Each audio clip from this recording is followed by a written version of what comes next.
Interstate 290 reshaped Worcester, Massachusetts when it was constructed in the 1960s, and many of those changes have still not been acknowledged.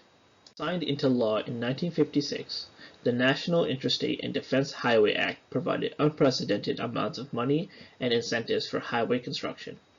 In fact, 90% of highway construction would be paid for with federal funds. Despite the promise of modernization, problems arose when it came to how planners and city leaders chose the layout of interstates, using the funding to cut through predominantly minority areas. On one hand, officials discriminated against minority groups, classifying the necessary demolition for highways as slum removal. On the other, white, affluent neighborhoods had the economic and political capital to stop highways being run through their communities. New York is an example of this systematic problem. Manhattan has no highway that cuts through it, while Queens has multiple. This discrimination is a pattern in the construction of highways during this time and can be seen in most, if not all, cities in the U.S.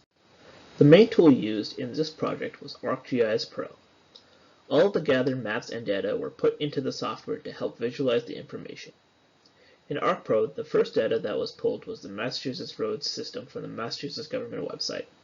Then, using historic topographic maps of Worcester in 1948 from the USGS that marked buildings of significance like administrative buildings, schools, and places of worship, I was able to overlay I-290 over the topographic map to see what the interstate crossed over.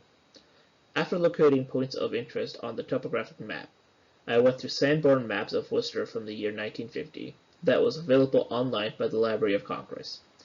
Using those maps, I found the areas that I-290 goes through and georeferenced them into the correct coordinates into ArcPro. The other data set that was used in this project was the 1960 census data, which was pulled from the National Historic GIS website.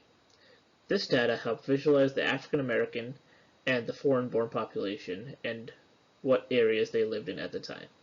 The problem that is faced by the African American population is also shared by the foreign-born, which had 1,458 residents in the tract. The areas of interest I focused on were the Sons of Israel Synagogue and AME Zion Church, as they were both identifiable on the Sanborn maps and represented centers of both Jewish and Black life in Worcester. The Sons of Israel Synagogue was located at 24 Providence Street, which has now become exit 14 for 290. In the case of AME Zion Church, which was originally on 62 Belmont Street, the church relocated to 55 Illinois Street, and also changed its name to Belmont AME Zion Church. Both of these are evidence of targeting done on minority groups. For the Zion Church, it is racial discrimination as the church is historically African American, and religious discrimination against the Jewish community in Worcester.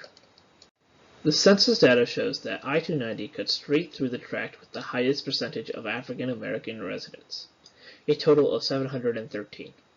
The highway, however, misses the second highest area, which is the Beaver Brook neighborhood. In the tracts around I-290, the makeup is a total of 966 black households out of a total of 2,013 which populated the Worcester area. The problem that is faced by the African American population is also shared with foreign-born, which had 1,458 residents in the tract. These communities were segregated as they were overly represented in the tracts that are near I-290. Another interesting thing that came up during this project is that 290 makes a bend around the University of Holy Cross's athletic fields, and also passes by the Mount Carmel Catholic Church. Mount Carmel had closed down a few years ago, but before was at the heart of the Italian community. The construction of 290 cut through areas that were at the time disproportionately represented by minority groups, and these groups, unlike Holy Cross and Mount Carmel, did not have the means to stop the project due to historical and structural obstacles. The next major step for this project is to develop a way to stitch together the Sanborn maps, which are at different scales, orientations, and overlap, to make a more clear visual representation. I would also like to put this project onto story maps made by Esri so that it can be accessible to the public to interact with. I would like to further explore and possibly add to the map the 1950s census data that was released on April 1st of this year.